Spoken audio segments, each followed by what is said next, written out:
Planned physics and math double major, and then hopefully picking up some minors on the way. It's like philosophy or comp sci. So we'll see. Oh, that's great. And Mythal? Hi. Wait till you hear this. Yeah, so I'm going to be headed to the Minerva schools at the Keck Graduate Institute. Oh my gosh. Wow. Tell them what it is, Mythal. Tell them what it is. What is it, Mythal? So Minerva is currently, so they're a brand new university. They're right now the most selective college in the United States. So they accept about an eighth as many people as Harvard. Tell them the percentage. And so they have a completely new model. And so it's revolving around actually helping students succeed so they don't do research, and professors are hired and retained based on teaching talent. They have specific rules in order to help students, so everything's discussion based. So professors aren't allowed to talk for more than 5 minutes. What? Thanks. It's weird. Oh gosh. How did you find the school? Because this is the first year that it's gonna start? No, it's been around for about, I think, 5 years or so far. 5 or 6 years is when they had their first class. They've been around a little bit before that with their technology in the Minerva project, but it was I heard about it from one of their funders who actually said, hey, you should try out Minerva as you're applying to all these different schools if you're interested in a high-end college. So it was I found it, I decided, you know what, why not? So it was pretty fun after I got in, and I get to move around. It's part of the Claremont consortium of colleges, so they'll be their own Claremont Liberal Arts College after this. Where is it based out of? So they do a global rotation. I'm going to be doing it remotely, and just because of the current situation. And so they actually, the students travel around to 7 different cities, and they have a global immersion program, and they start off in San Francisco, and they get internships at all the various locations and learn how the economies work and can apply that. Wow. Well, congratulations. Maddie, what's your plans for next semester? I'm still going to the same school. I'm going to Miracosta still. I have 1 more year. Yes. And then, so I'm applying in the fall, actually. Good luck. To transfer. Thank you. And I think I'm going to apply to SDSU and UCSD and then other colleges and probably Washington and Montana. And yeah, that's about it. Well, it's probably like just really put a, I mean, I'm sure as you guys you'd already applied before the coronavirus happened. And then when this happened, it was kind of like, oh my gosh, am I still going to be able to go to college? If I get accepted, do we have to stay home? Yeah. And not only has your senior year been robbed, right? Yeah. It's like now your freshman year in college, this is what happens, Yes. Real quickly. Hi, Philip. I know. Hey, Phil. I don't even know if, can you know? Yeah, I know. Where is he? Muted. I made Matan put on his video. We got to see your lovely face. I'm like an old man. I'm trying to figure this stuff out. Okay. It's all good, you guys. I'm just so happy, and, I have thought about you guys so much during this time, and I'm just really excited to see you guys and to know what your plans are for next semester. I think it's amazing, and I'm just honored to be a part of this group with you guys. Thank you. So, all we could talk about was the election, and then coronavirus hit, and we haven't really talked about it for like 2.5 months. Well, nothing's happened. I'm just kidding. Right. I mean, but the last Pretty time, much. right. But like the last time we met up was the March primary. So we still had other candidates in the running. Well, now, I mean, obviously Biden hasn't been nominated, but he really is the only one left. Yeah. So what are your thoughts? I mean, of course, most recently it's come back up because of what Biden had said, which has probably not hurt his campaign. Yeah, I mean, like, Biden has so many things going against him right now, like with the racist statements, with the Tara Reade allegations. And it's just like he had to drop out of the 90s presidential race due to plagiarism, but not for a credible sexual assault allegation. That's something to think about. I mean, you're muted. Yeah, I mean, Sorry, guys, I mute because we're by an airport, so like all you do is hear airplanes, so it would I would always pop up. I'm the same way. If something comes up, that's probably me. Yeah. If you guys just want to pop in and just kind of banter back and forth and talk about it, just go right ahead. Yeah, just like I was watching like a video that did like a statistical analysis of like recent polling data as well as considering like different variations based on how early it is from previous polling data and how that turned out. But it seems like if you ignore the Never Biden movement and stuff and like kind of assume that states that are safely Democrat will vote Biden, then and you assume likelies will also like on both sides you assume likelies will vote for Dems and likely for Republicans will vote for Republicans. In terms of electoral college, like Democrats actually have a pretty strong hold on it, and they could actually get it. But again, it's like way too early to tell.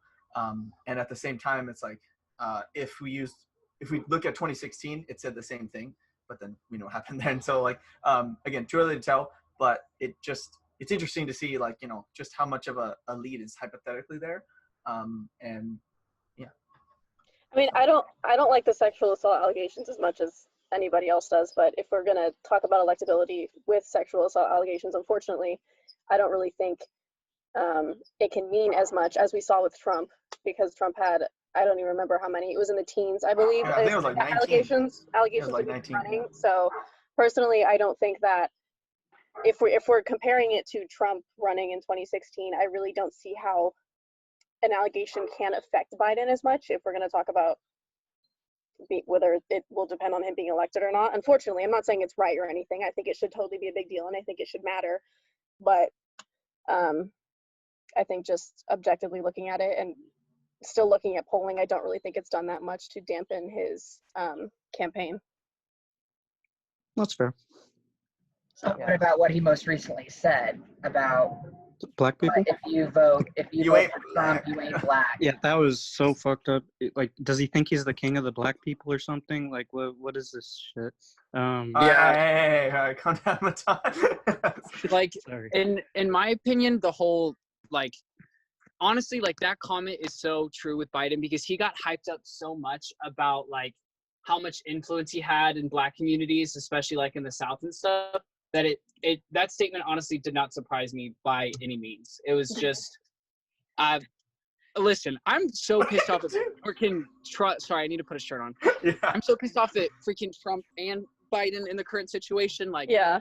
even what's happening right now, there's such a huge disconnect in between, like, what the people are wanting to hear from presidential candidates and, in regards to Floyd being murdered.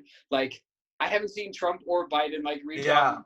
This is crazy. Trump's focusing on social media Did reach out and wanting to talk about how, like, Twitter put a fact check on something that he said, which is what they I think that's hilarious. By the way, I think that's yeah, like, Twitter was like, I don't care if you're the president. You've been saying some untrue stuff, buddy, which I would support for any president. I think Obama should have been censored and spreading misinformation. Yeah. But I just don't think right now is a good time to, like, focus on that. I don't know. It's just, I'm going to vote third party. I'm done with both of these people. Oh yeah.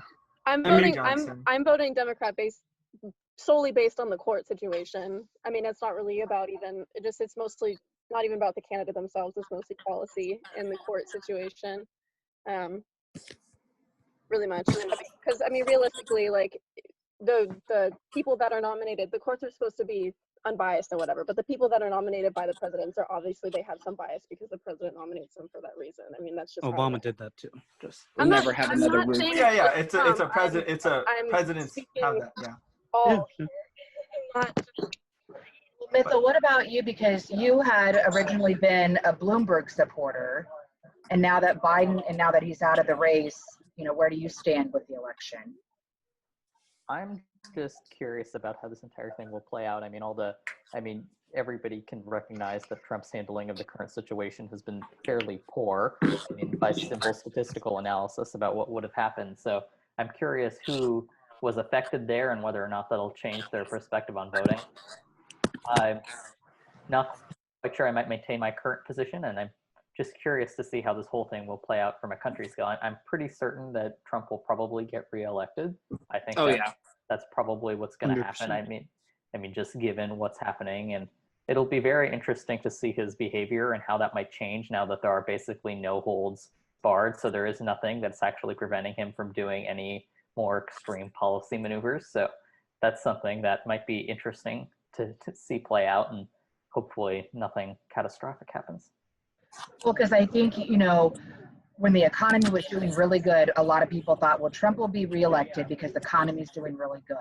And then now that the pandemic happened, a lot of people don't think that he's handled it very well. So does that give an advantage to Biden or the Democrats, or does it really not matter at all how Trump has handled this? Trump is going to be elected no matter what.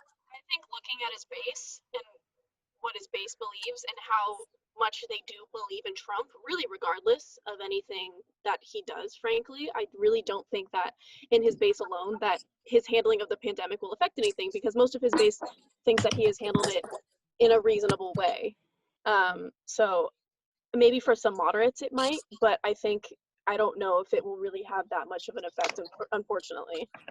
But That's I a also fair think statement. that, honestly, I feel like whether it would have been Hillary Clinton, Obama, Bernie, anyone in office, I feel like some of the economic impacts that have been a result of, going into quarantine and facing like a global pandemic, the biggest issue that I've seen people talk about is how corporate America, when American citizens, our unemployment went to 30 million people, they got $434 billion during the pandemic, and that went straight into CEO of monopolized corporations' pockets. That's where the money went. And I think that would have happened with any president. I don't think it's exclusive to just because it was Trump. My thing with Donald Trump being reelected is I don't agree with him, whether it's on his economic stances or his social stances, but I also am privileged enough to acknowledge that it's not going to be the end of the world if Trump gets elected again.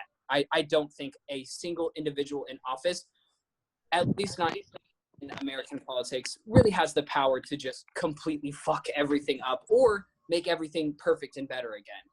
Would I like someone else? Absolutely. But I also acknowledge that Trump getting another term isn't going to be the end of the world, which is why I'm so willing to vote third party and throw my vote away, because I don't want to sacrifice my morals when it's not necessarily a life or death situation, if that makes sense. Yeah, because I think about voting third party or just voting sustaining from voting is technically it's the rationality argument that well, you're just proving that the people on the extremes won't vote, and then you're trying to eliminate the I guess candidates from going towards the center. But in this case where it's a moral stance, and there's so many people I feel that are I guess consider themselves progressives or Bernie supporters, and you have that disconnect within the Democratic Party, I just think that it actually makes a difference whether or not they do vote, because there's just such a large group. It's not just I guess if you were to take the Democratic Party and I don't know, model it like a density function, it's not oh, there's very few people on the far left and a lot of people on the moderate. I don't know, I would say it's mostly split into two big groups, where more are progressive and then more moderate. So I don't know, I think it's two the big Democrat Party has slightly realized that, because I saw in the primaries, a lot of the progressive candidates either didn't win or barely won. And I think it's to show that the Democrat Party is slightly acknowledging the hold that the progressives have on them, and maybe trying to lessen it down a bit.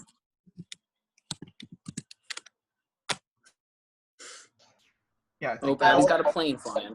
Sorry, I went and got granola bars. I mean, so if you had to vote today, how would you guys vote? I know, Philip, you had said that you would vote third party. Mm-hmm. Trump. As of right now, Biden still, but that's changed. I don't know. Diego? Sorry, the dog barking, but I'm still not sure. I'm waiting for more things to come out, and I'm still kind of developing my political opinions, because a lot of the most recent events have been kind of changing my mind, and I don't know how I feel about a lot of things now. It's a very, very weird place to be in, but towards the end of November, hopefully I'll gain some more insight and read some more so I can make some definite opinions. I agree with that. Well, Diego, do you think the pandemic will impact how you vote? I honestly don't think that like the exact handling of it, kind of like what Philip said. I think that almost any politician, American politician, would react in the same way. Especially with like the things of like the barriers, I guess, of Congress and such. I think no matter what, it's kind of shaped like that. What the path that was chosen was shaped from previous like history and culture in general. So and the pandemic and stuff. So I don't think that is too much of a issue for me, I guess. Mithil?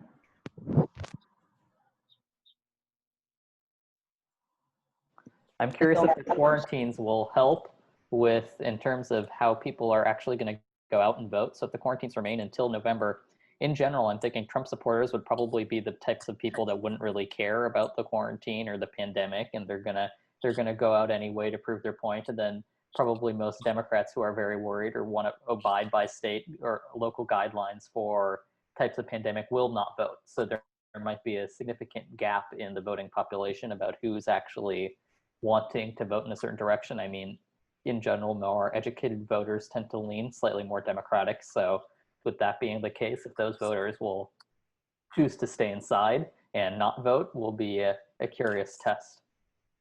How would you vote? Well, I was going to say, Mithil, if you had to vote today, who would you vote for? I think I would probably still stick with Biden, but I'm curious to see how the situation will play out. Do you guys think it'll matter who Biden chooses as his running mate? Yes. Because I mean, there's been a lot of names thrown out there, and then you can watch a lot of videos on Vice President Biden, Vice President tier list, I guess, of like who he thinks is the best, I guess, for him, and then a lot of like well-known names like Stacey Abrams and stuff. But he himself during this pandemic has tended to be like leaning more progressive, and so I'm thinking it kind of eliminates the need to have a progressive running mate, I guess. So he already promised it's going to be a woman and it's going to be a person of color. So now it's just a matter of time before, who meets that category. It is progressive or a moderate, and that could play an impact. I think it'll probably be, I don't think he'll pick Kamala personally, just because she has a bad record as Attorney General.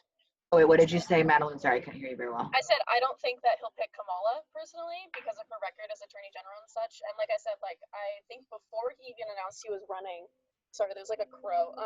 I think before he even announced he was running, he said that I heard that he was in meetings with Stacey Abrams. So I'm leaning more towards that he's going to pick Stacey Abrams or someone like her. Personally, I definitely think that that's where he's probably going to go. What do you guys? Yeah, I guess you can hear the planes. I mean, do you guys think that the DNC will nominate Biden, or do you think that there is a chance that someone else could be nominated? I don't think they're going to nominate anyone else. I think it depends on what happens with everything that's going on with Biden, because like in addition to the other things I mentioned before, I don't know if you guys know much about this, but the Ukraine quid pro quo that he did with firing some prosecutor in Ukraine, there was leaked audio about that came out like a week and a half ago, and Ukraine actually listed Biden as one of the top. I forgot what the legal term for it was, but kind of like witness kind of. In their case, and that's going to be developing in the U.S. and they're investigating into him in Ukraine. So I think that's just something to think about in addition to everything that's going on with Obamagate and the Flynn unmasking. Biden's name was on the list in the meeting where Biden was recorded to have asked for General Flynn's unmasking a couple times. And I think if that all plays out soon, then they might not even nominate him. But you know how the Democratic Party is.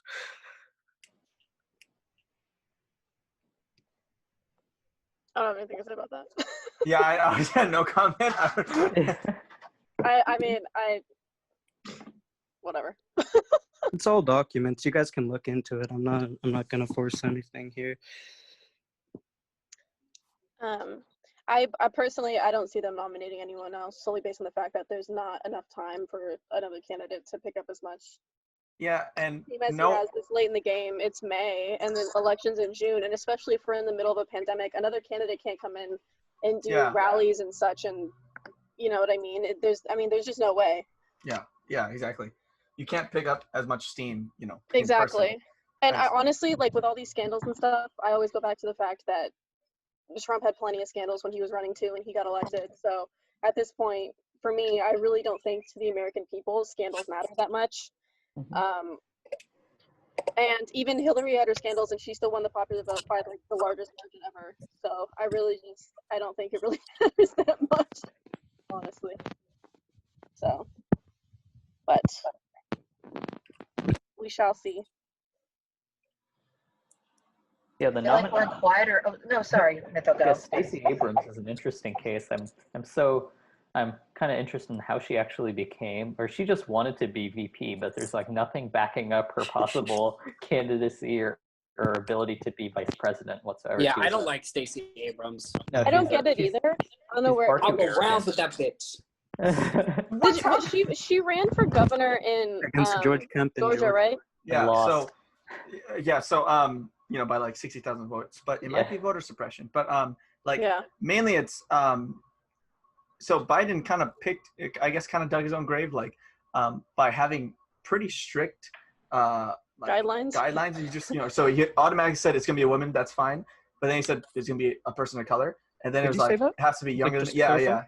in the 10th debate when it was just Mhm. him and Bernie. He said, Yeah. I promise it'll be a person, or it'll be a woman. Don't remember. And later he said person of color. Mhm. When Bernie was asked the same question, he was like, well, I'm not going to make that decision yet. So, and then, Right. I mean, it kind of puts yourself in a corner because Yeah. now everyone's, wondering who. And like, did he do it as a strategy so he could gain the votes early on? yeah, But now everyone, it's like, now, well, you have to do this. Well, what if you don't have that candidate to be that person that you said yeah. you were going to choose, right? Well, and that's the thing. It's like, not saying that they don't necessarily have the knowledge, I guess, or the capability of being vice president, but most of the people who are in that category, like who are progressives also, they tend to, I guess, not have as much experience as he would have had picking, I guess, a non-progressive. Like some of the some of the like candidates that are being looked at are like having 2 years of congressional experience, or attorney general stuff, like stuff that's like, while it is experience, I guess there's other candidates with more. So I guess he's kind of digging his own grave by putting those boundaries, and the pool he's choosing from generally, it just doesn't have as much experience as the larger pool. At the same time, though, I think something could maybe happen with that, like kind of like a Trump phenomenon, where it's that people wanted someone that wasn't like so dug into politics and that wasn't a veteran, because that was kind of the whole like novelty of Trump, is that he was someone that came from outside of politics and he was drained the swamp, et cetera, et cetera. So at the same time, I think that maybe if he does pick someone that's younger and less experienced, that it could kind of have that same effect as well. I mean, I don't know. Oh, yeah, no, yeah, exactly. But no, yeah, I feel that. Maybe. Yeah. I can see that. Well, I mean, it's kind of like jumping ahead, but what do you think in the next election? A lot of people have thrown out that Cuomo could run, Newsom could run, how they've handled this whole coronavirus. That kind of paves the way for them in the next election. Cuomo handled it terribly. The nursing homes, the rising deaths, New York is doing terrible right now, and they're in debt. California is in debt. I don't think that could set up. Maybe Newsom. I don't know how popular he is. I don't like his policies personally, but that's just me. I think but Cuomo, definitely not. I think Newsom did a decent job in California. I mean, considering that we have the biggest population, and LA County and San Diego County, our cases are remarkably low, considering how bad like somewhere like New York is when compared to LA. I think it's a little remarkable, honestly, that LA County is not as bad as New York, if not worse. But I think that Newsom could run, but I know that there is, like, within California and within the Republican Party of California, there's a lot of pushback against Newsom because of some of his executive orders that he signed. So I'm not sure if like a national race could do anything good for him, but Yeah, to me, like the arguments with the like how governors and other officials handle the coronavirus, I think a lot of people have a hard time separating, what they thought was best to do during quarantine or during the pandemic, I guess, maybe not even quarantine at all, and then what was actually being done. I think people are having a hard time distinguishing like, well, I wanted this to happen, but they did this, and calling it a bad policy just because it's not what they wanted. Because I know like my grandparents in Missouri, they were like, quarantine is stupid. I want to go grab a beer. Okay, cool. They're not going to agree with anything that Newsom did because he wanted to enforce quarantine. And it's also that battle of like, well, we sacrificed a lot economically. Was it worth it? Was this really that big of a deal? Whatever. But how would we know if we didn't do anything? And then, what is it going to take? 30 million people to die? Then are we going to be like, okay, maybe the coronavirus was a little bit serious. Maybe it was worth going into quarantine. We're never going to get to know that. So it's just like, are we going to respect them for playing it safe rather than sorry? Or are we going to take our own, fearlessness and not being afraid of the coronavirus and peg them as doing bad during that time? You know what I mean? Yeah, like the one thing is just like when you look at it like, okay, maybe it may not impact how the coronavirus has impacted this election, but obviously coming out of the pandemic and what this will do for jobs and what it'll do for businesses, that may have to play in the next election, just like it did for Obama. I mean, yes, he was, even when he came into office in 2007, people blamed Bush for what had happened and why we went into the recession. And then then Obama's reelected. And so with this, we may not see the effects of it until the next election, right? Or maybe even 2 more elections. And I only have, you guys, I'm cheap, so I don't have like the unlimited. So if we run out of time and you guys want to like hop on it again, we can start it over again. If we can do that. I forgot that Zoom does that. Yeah. You have like less than like 2 people, and I didn't get on our work account. I'm just on my normal one. That's fine. I mean, if you guys want to, I'm game for getting back on. Or we Yeah, can I'm good. If it cuts off, then I'll just relaunch it. But yeah, remaining meeting time 9:30. Yeah, we have like 10 minutes. Yeah, 9 minutes. But just like how I mean, do you guys think that could play a part in the next? And I know it's kind of too soon, but when we're looking about how scared we are during this time and what it's going to do to our economy, you really have to think about what it'll be like in the next election, and for the Democrats and Republicans. It's kind of a hard question. Yeah.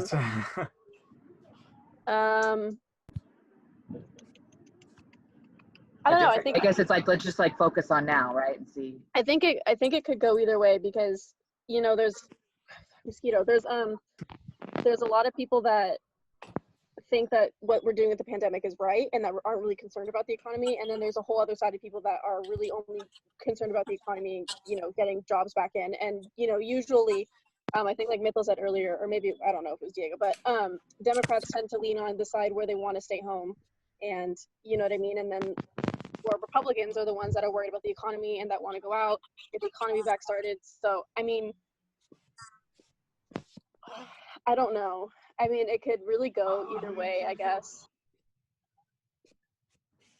What do you think, Mithil, since you kind of have your thoughts on economics? We've talked about this before.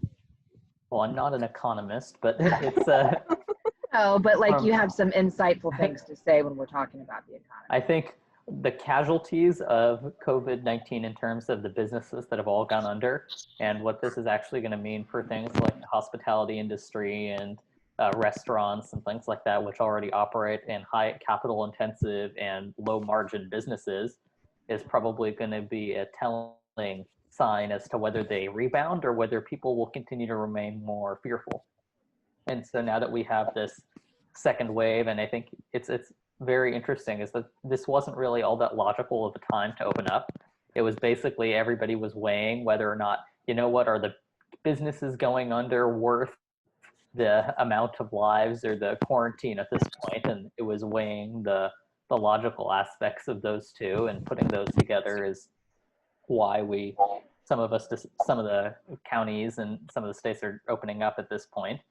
And I think I'm just observing what'll actually happen. I've heard this will probably be a U recovery, so it won't be a V, and it won't be much longer, but right now volatility is going down in markets. So if anything else happens, if we get, right now it's going to be the second wave, but states aren't going to close down again. So this might or might not be worse than the first one.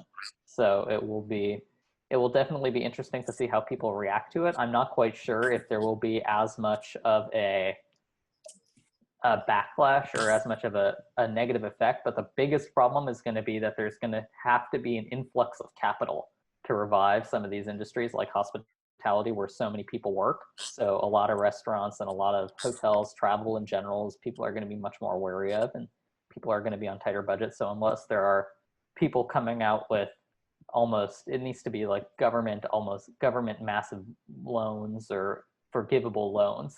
So you just need an influx of new capital. All right, Keynes. I was kidding. But so like kind of like to add on to that, in terms of the second wave, like with the R naught, you're like the rate at which the virus is growing, it did decrease to 1.1. So it's like, it's still growing, but it's not growing as fast as it was before. And then I guess that was kind of like a sign to like, okay, it's growing slowly now. At an R naught of 1, or like the derivative or the rate of change of the virus at 1, would just mean that as many people are getting infected as there are getting cured or dying. But so 1.1 is just like slightly above, and I guess what that means is that it's free to open up, I guess, and that when you weigh like you said, the cost, benefits and costs, the benefits of starting earlier than if the R naught were like below 1 or whatever, however much long that would take.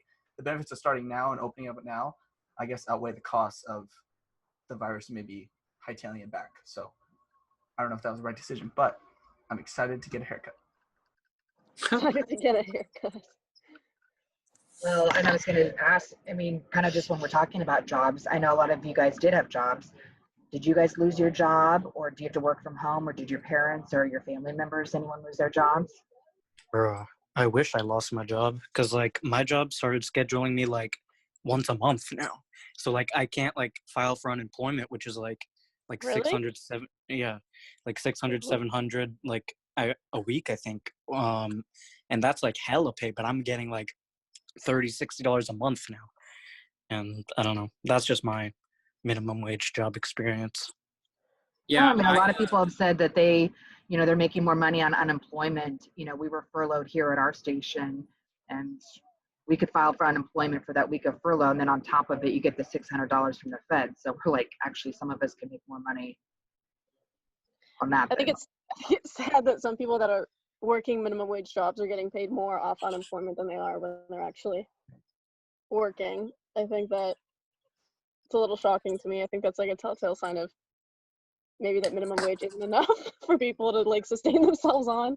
Well, yeah, like well, it's a huge thing though. Big people have said like California, we're already into debt, and now they're just like sending out checks no matter what. And so I think we're either gonna have to pay it back later, or they're sending out too much money. Like for some of us, this is something completely separate, but yeah, we had talked about doing the story of, did they send out too much money because they're just pumping it, trying to get pay people, and we're already going to go into deeper debt. So we're already going to get screwed. Oh my God. All right. Sorry. Let me. All right. We're still being recorded, so we can't do much. But I was just going to talk real quick, I guess, like about what were we saying? The minimum wage. Unemployment, yeah. Like, because it's weird, because like you would think that, okay, it's weird because you have a kind of a balance of the need to work and also a lot of people who need work. So that's kind of why the minimum wage isn't like, going up. It's like if their skills were more valuable because not enough people, because they need the work more, then the wage would go up. But at the same time, you're in a more volatile position because more people are willing to take that job, I guess. So it's, and that's kind of why it's not raising, which seems messed up. At the same time, it's like you're thinking, oh, now more than ever as a minimum wage worker, I can't say such, but like as a minimum wage worker, you would think now more than ever I'm needed. But at the same time, now more than ever, more people are willing to take my job.